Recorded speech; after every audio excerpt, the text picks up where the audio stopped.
नमस्कार, मैं हूं शम्स ताहिर खान और आप देख रहे हैं वारदात। आस्था और अंधभक्ति के बीच बड़ी बारीक सी लकीर होती है और अक्सर इसी बारीक लकीर का फायदा हमारे ढोंगी बाबा उठाते हैं। देश के न जाने किस किस हिस्से में, किस किस कोने में ऐसे ढोंगी बाबा भरे पड़े हैं। पिछले कुछ सालों में ऐसे बाबा जेलों के अंदर भी पहुंचे हैं, लेकिन ऐसे बाबाओं की तादाद अब भी कम नहीं हो रही। ऐसे ही ढोंगी बाबाओं की जमात में अब एक नया नाम शामिल हो गया है, प्रशांत उपाध्याय। ये बाबा वडोदरा से आते हैं। हालांकि हैं बाबा, लेकिन शौक अपनी भक्तों से मसाज कराना और फिर उनका शोषण करना है। अब भक्तों की शिकायत के बाद बाबा पुलिस के शिकंजे में जा पहुंचे।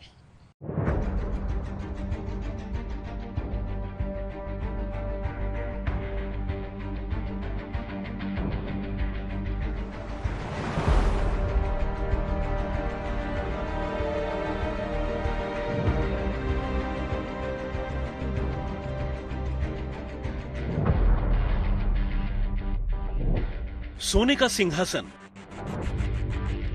चांदी का जूता, काला चश्मा, 56 भूत, संजू बाबा वाली स्टाइल, रॉकी सी बाइक,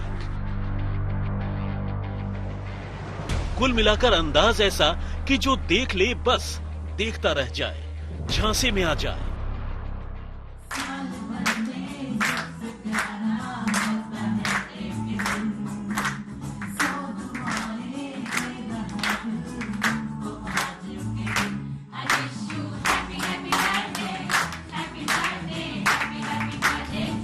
खूबसूरत चेहरों के बीच रहने का शौकीन, रंगीन मिजाजी ऐसी मानो कोई बॉलीवुड का सितारा हो। खा गए ना धोखा, ये आशिक आवारा नहीं, ये बाबा बांवरिया हैं। वो भी छोटा मोटा नहीं, लाखों में है भक्तों की तादाद और आस्था का है बाबा का कारोबार। अल मुख्तसर बाबा वही हैं जो आप समझ रहे हैं, मगर इनकी कहानी थोड़ी दिलचस्प है। जितना सुनते जाएंगे उतने गहरे उतरते जाएंगे। बाबा का फिल्मी लुक तो आपने देख लिया, अब आइए एक नजर बाबा के देवी अवतार पर भी डालिए। चौंकिए नहीं, बाबा देव नहीं बल्कि देवी के अवतार हैं। कम से कम इनका तो ऐसा ही कहना है। हमारे देश में शायद ही कोई ऐसा महीना गुजरता हो जब कोई ना कोई फर्जी बाबा बेनकाब न होता हो, लेकिन लोग हैं कि इतने डपोर शंखी बाबाओं की कहानियां सुनने के बावजूद ऐसे बाबाओं पर आंख मूंद कर एतबार करने से पीछे नहीं हटते।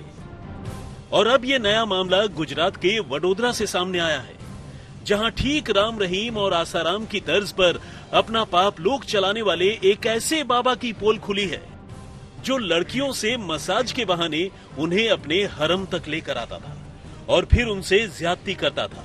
और इससे भी ज्यादा हैरानी की बात यह है कि इस काम में इस बाबा का साथ खुद उसकी चेली बनकर रहने वाली कुछ लड़कियां ही देती थी। पिछले दिनों वडोदरा के एक थाने में एक लड़की ने खुद को देवी का अवतार बताने वाले प्रशांत उपाध्याय नाम के एक बाबा के खिलाफ शिकायत दी और कहा कि ये बाबा धर्म और आध्यात्म की आड़ लेकर पिछले कई सालों से उसके साथ रेप करता रहा है। लेकिन उसका रसूख कुछ ऐसा है कि कोई भी बाबा के खिलाफ आसानी से मुंह खोलने की हिम्मत नहीं जुटा पाता। वो तो जब कुछ और लड़कियों ने इस बाबा की करतूतों के खिलाफ शिकायत की और उसे इसका पता चला तो उसने भी पुलिस में रिपोर्ट लिखवाने की हिम्मत जुटा ली। प्रशांत उपाध्याय पर एक नाबालिग लड़की ने बार बार बलात्कार करने का आरोप लगाया और वो पहुंच गया सलाखों के पीछे। आज से करीबन 8-10 दिन पहले और एक बहन पुलिस स्टेशन आई थी, उसने अपनी आपबीती बताई। उसमें उसने बताया कि इस उपाध्याय ने, प्रशांत उपाध्याय ने उसके साथ जब वो 17-18 साल की थी तब उसको कुछ खिला के उसके साथ बदतमीजी की है और रैप वगैरह की बातें आई।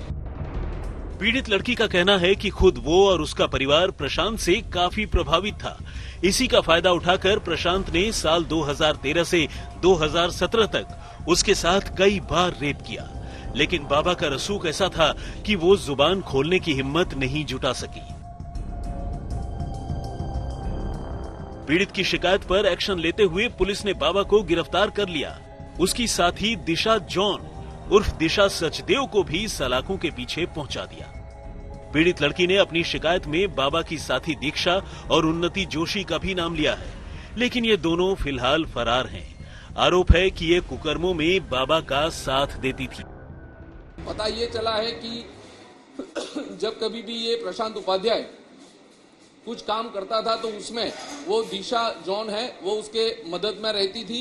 वो जानती थी कि ये लड़की के साथ ऐसा हो रहा है या होने जा रहा है या हुआ है, फिर भी वो उसमें उसका कोई विरोध न करते हुए वो जो कोई भी जिसके भी साथ ऐसा था उसको डराते थे, धमकाते थे और बोलते थे कि आपके ऊपर प्रभु की कृपा हुई, गुरु जी की कृपा हुई। वैसे खुद को देवी का अवतार और मां बगलामुखी मंदिर का संत बताने वाले इस पापी बाबा का जेल और पुलिस का नाता कोई नया नहीं है। वो इससे पहले भी गिरफ्तार हो चुका है। इसी साल फरवरी में प्रशांत उपाध्याय पहली बार पुलिस के हत्थे चढ़ा था। उस पर तंत्र साधना के नाम पर लाखों रुपए ठगने का आरोप लगा था, लेकिन गिरफ्तार होते ही इसके गुनाहों के ऐसे ऐसे राज सामने आने लगे कि सबके पैरों तले जमीन खिसक गई। तब इसके आश्रम में रहने वाली साधिकाओं ने बलात्कार का आरोप लगाया था। पुलिस इसे गिरफ्तार करके जांच कर ही रही थी कि जमानत मिल गई। जेल से बाहर आने के बाद इसने सुसाइड करने की कोशिश की थी। बताया जाता है कि ये भी इसका नाटक ही था। ये सुसाइड का नाटक करके दरअसल विक्टिम कार्ड खेलने की कोशिश कर रहा था। वैसे गुनाहों में बाबा का साथ देने वाली उसकी खास चेली दिशा जॉन अब कानून के डर से बाबा के पाप लोक के रहस्य से पर्दा उठाने लगी है। सूत्रों के मुताबिक दिशा ने पुलिस को अब तक जो जानकारियां दी है उसके मुताबिक वो लड़कियों को तंत्र साधना के नाम पर प्रशांत के कमरे में भेजती थी। प्रशांत के कहने पर ही वो लड़कियों को उसके बेडरूम में भी भेजती थी। प्रशांत उपाध्याय अपने आश्रम की लड़कियों से मसाज भी करवाता था। वो लड़कियों को अपने रूम में बुलाता था और उनके वीडियो भी बनाता था। बाबा गिरफ्तार हैं। उसके अय्याश लोक में पुलिस की छानबीन जारी है। एक चेली भी सलाखों के पीछे है, लेकिन 2 चेलियां फिलहाल फरार हैं। बताया जा रहा है कि ये दोनों फिलहाल दुबई में हैं। पुलिस ने उन दोनों की गिरफ्तारी की कोशिशें भी तेज कर दी हैं। माना जा रहा है कि जब ये पुलिस के शिकंजे में आएंगी तब कुछ और नए राज सामने आएंगे।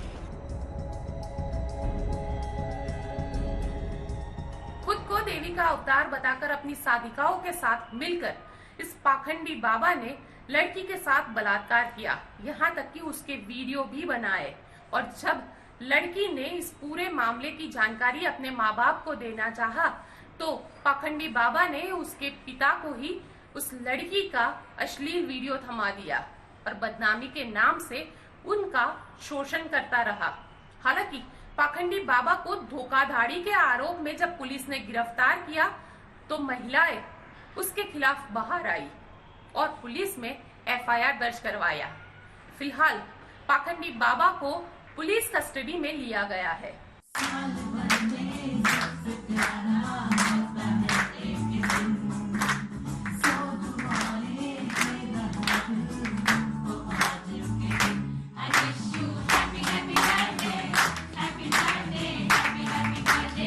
अहमदाबाद में गोपी खांघर के साथ वशिष्ठ शुक्ल, वडोदरा, आज तक। मध्य प्रदेश की नरसिंह पुलिस ने भी एक ढोंगी बाबा को गिरफ्तार किया है।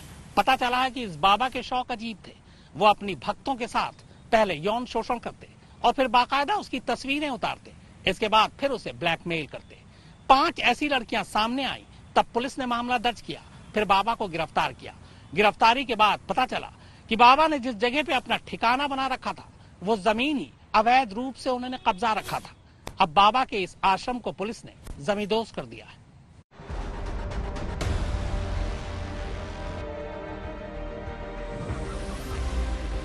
किसी शख्स की ऐसी तस्वीरें देखकर आपके जहन में पहला ख्याल क्या आएगा?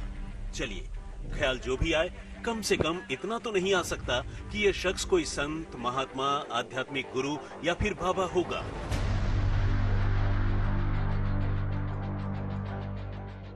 लेकिन कलयुग की शायद यही विडंबना है कि जो ख्याल नहीं आना चाहिए, ऐसी तस्वीरें अक्सर वैसे ही लोगों की होती हैं।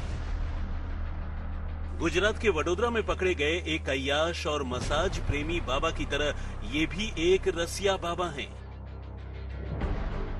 और इनकी करतूतें भी हूबहू गुजरात वाले बाबा से मिलती जुलती हैं।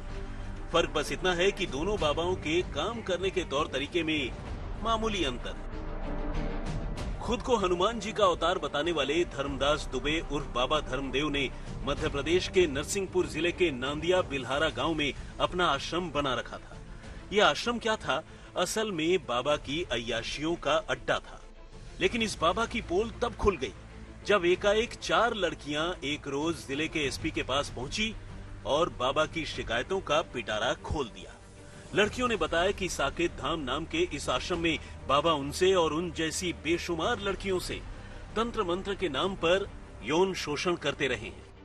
अभी शिकायत सामने आई ही थी कि एक एक करके बाबा के कई अश्लील एमएमएस भी इलाके में वायरल होने लगे, जिसके बाद पुलिस ने भी उन एमएमएस में दिख रही लड़कियों की पहचान की और बाबा के खिलाफ कई मजबूत केस बनाए। और इसके बाद धर्मदास दुबे को दबोच लिया गया। इलाके में बाबा का दबदबा कुछ ऐसा था कि आसानी से लोग उसके खिलाफ मुंह नहीं खोलना चाहते थे। लेकिन जब गांव वालों ने हिम्मत जुटाई और लड़कियों को समर्थन का भरोसा दिया तो उन्होंने बाबा के खिलाफ अपनी अपनी शिकायतें दी।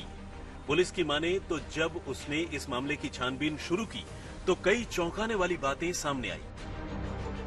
जांच में पता चला कि बाबा न सिर्फ लड़कियों का यौन शोषण करता था, बल्कि अपने आश्रम में खुफिया तरीके से उनके वीडियो बनाकर उन्हें ब्लैकमेल भी करता था। ब्लैकमेल किए जाने से अक्सर लड़कियां बाबा के खिलाफ शिकायत करने से डरती थी। पुलिस को जब बाबा के एमएमएस हाथ लगे और लड़कियों ने हिम्मत जुटाई तब जाकर बाबा की पोल खुली। इसके बाद आश्रम में छापेमारी के दौरान पुलिस को कई आपत्तिजनक चीजें भी हाथ लगी। इनमें आपत्तिजनक साहित्य और दूसरी चीजों के अलावा कई पेन ड्राइव और नशे के सामान थे। पुलिस ने बाबा के खिलाफ रेप और पॉक्सो एक्ट की धाराओं के अलावा एनडीपीएस एक्ट के तहत भी केस दर्ज किया है। अगस्त महीने में पुलिस ने इस सिलसिले में 5 एफआईआर दर्ज की थी, जिसके बाद बाबा को गिरफ्तार कर लिया गया था और उसके बाद से लगातार मामले की जांच चल रही थी। छानबीन के दौरान पुलिस को पता चला कि नरसिंहपुर जिले के नांदिया गांव में जिस जमीन पर बाबा ने साकेत आश्रम बना रखा है वो असल में सरकारी जमीन है। ऐसे में प्रशासन ने फौरन बाबा के आश्रम को जमींदोज करवाने में देर नहीं की। इधर बाबा जेल में थे और उधर बुलडोजर की मदद से पुलिस ने उनका शीश महल चकनाचूर कर दिया। अनुज ममार, नरसिंहपुर, मध्य प्रदेश, आज तक। अब बाबाओं का जिक्र चले और सबसे बड़े और बदनाम बाबा का जिक्र ना हो, ये कैसे हो सकता है? बाबा गुरमीत राम रहीम एक बार फिर सुर्खियों में है। पता चला है कि पिछले महीने बेहद गुपचुप तरीके से एक दिन के लिए उन्हें पेरोल पर छोड़ा गया था। हालांकि वजह यह बताई गई कि उनकी मां बीमार थी। हालांकि बाबा गुरमीत राम रहीम के जेल से पेरोल पर बाहर निकलने की खबर सिर्फ 3 से 4 लोगों को ही पता थी।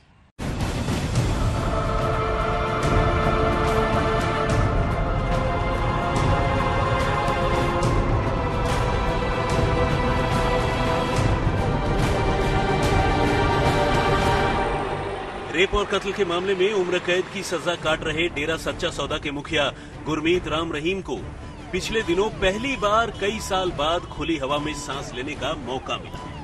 हालांकि ये मौका चंद घंटों का ही रहा और वो भी कड़े पहरे में। हरियाणा सरकार ने 24 अक्टूबर को राम रहीम को यह आजादी दी थी और वो भी सिर्फ इसलिए क्योंकि राम रहीम की मां बीमार है और अस्पताल में भर्ती है। हालांकि हरियाणा के मनोहर लाल खट्टर के नेतृत्व वाली भाजपा जेजेपी की गठबंधन सरकार ने इस फैसले को बेहद गोपनीय रखा था। बताते हैं कि सरकार में बमुश्किल 3 से 4 लोग ही ऐसे थे जिन्हें इस फैसले का पता था। राम रहीम रेप और हत्या के मामले में कसूरवार पाए जाने के बाद से रोहतक जेल में बंद है। उसे अपनी बीमार मां से मिलने के लिए 1 दिन का पेरोल दिया गया और वो जेल से सीधे गुरुग्राम के उस अस्पताल में पहुंचा जहां उसकी मां भर्ती है। डेरा प्रमुख को सुनारिया जेल से गुरुग्राम अस्पताल तक भारी सुरक्षा के बीच ले जाया गया।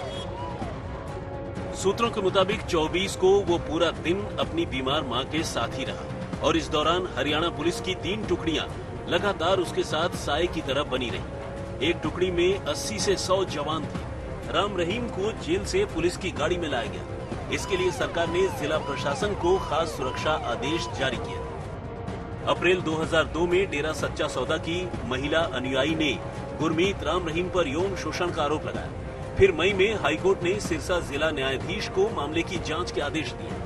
सितंबर महीने में जिला न्यायाधीश ने प्राथमिक जांच में आरोप सही होने की आशंका जताई और तब हाईकोर्ट ने पूरे मामले की जांच सीबीआई को सौंपी। 2006 में डेरे में रह चुकी 2 महिलाओं ने सीबीआई को बयान दिया। दोनों महिलाओं ने राम रहीम पर यौन शोषण के आरोप दोहराए। सितंबर 2007 में सीबीआई ने राम रहीम पर आरोप पत्र दाखिल किया। अगस्त 2008 को पंचकुला की स्पेशल सीबीआई कोर्ट में सुनवाई शुरू हुई। सीबीआई कोर्ट में 150 गवाहों से पूछताछ हुई और दोषी पाए जाने पर राम रहीम को सजा सुनाई गई। आज तक ब्यूरो। तो वारदात में फिलहाल इतना ही, मगर आज तक पर खबरों का सिलसिला लगातार जारी है।